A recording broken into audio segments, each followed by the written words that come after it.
Good evening students. Auditing में हमारा chapter 15 start कराना है आज, है ना, जिसका नाम है टैक्स ऑडिट।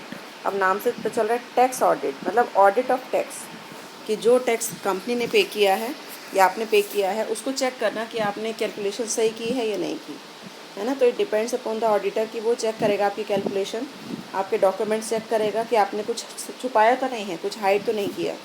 तो देखिए क्या होता है tax audit.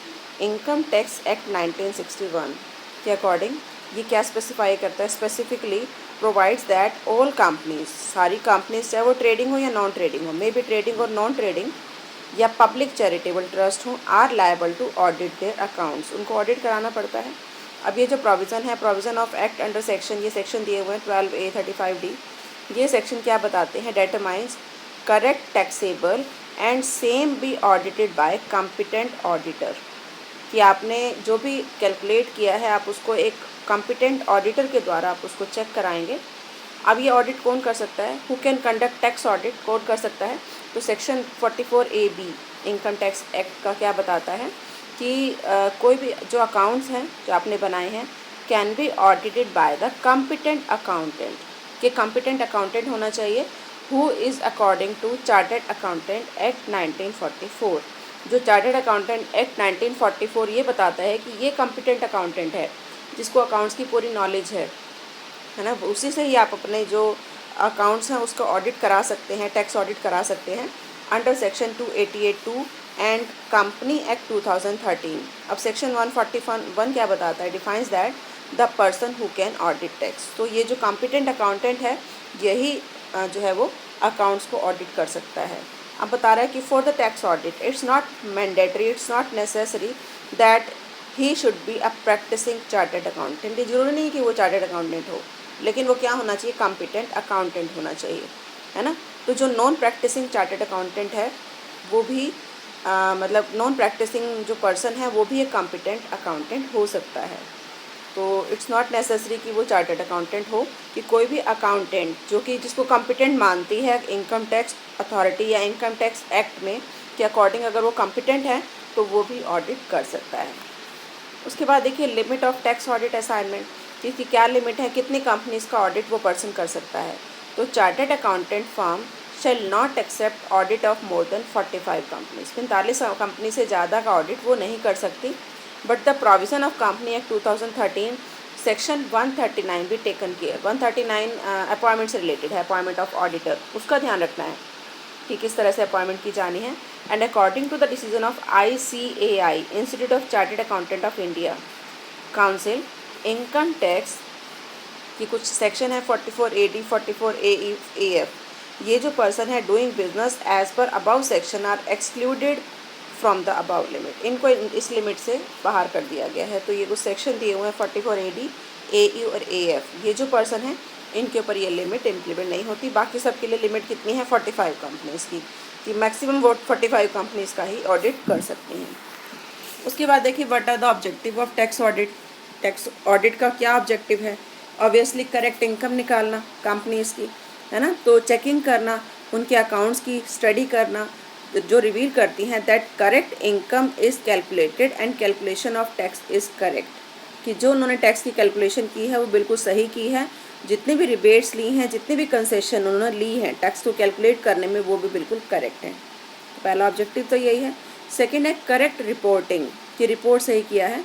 The accounts and reports are placed before income tax officer, क्योंकि इनकम टैक्स ऑफिसर ये काम नहीं करेगा, जो टैक्स ऑडिट कर रहा है वो रिपोर्ट बनाकर किसको देगा, इनकम टैक्स ऑफिसर को, इन आ स्पेसिफाइड मैनर, जिससे कि उसका काम इजी हो जाएगा, it will ease the tax assessment. और तीसरा है लेसर टाइम, टाइम कम लगेगा, क्योंकि इनकम टैक्स ऑफिसर को एनालाइज करने में फिर टाइम कम लगेगा।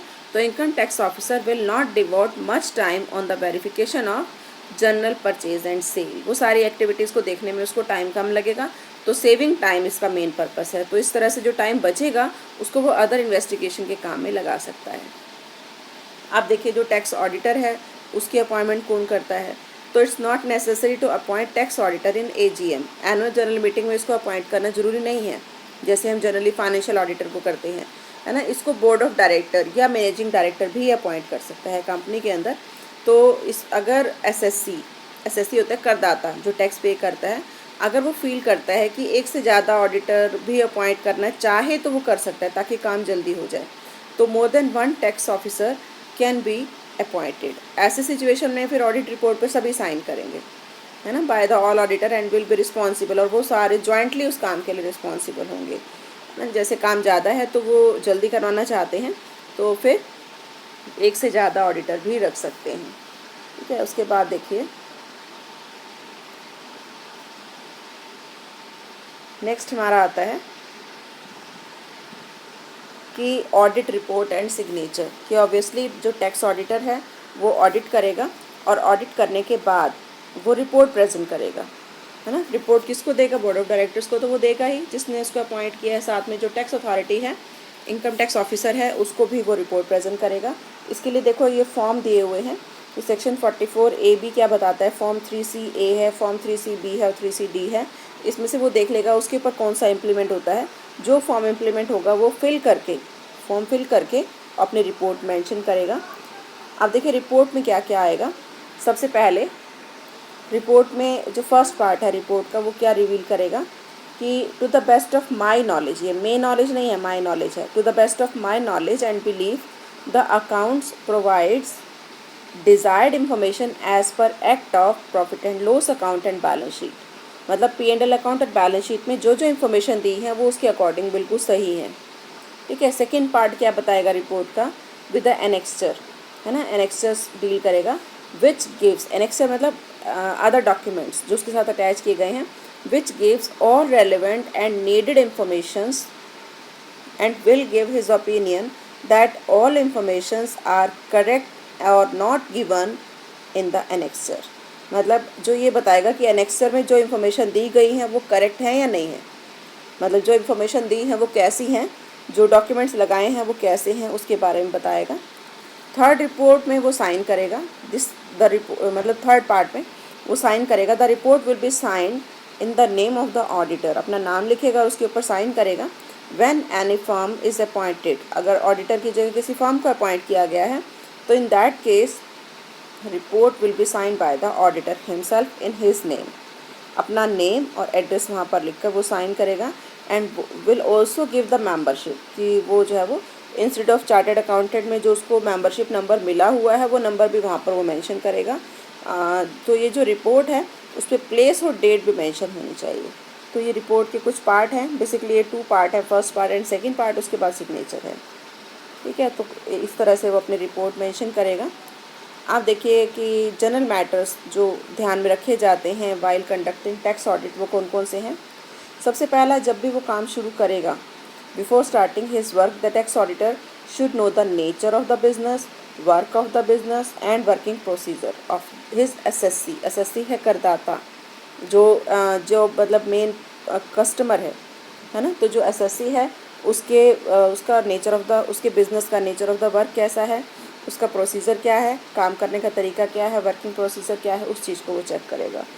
Second, he should know the form of organisation and also the information of concern person in the managerial position, कि वो ये देखेगा कि जो ऑर्गेनाइजेशन है उसमें किस तरह से काम किया जा रहा है और इन्फॉर्मेशन उसको किस पर्सन से लेनी है ना, वो उसके बारे में, मतलब who is the authorise person जिससे वो पूछ सकता है।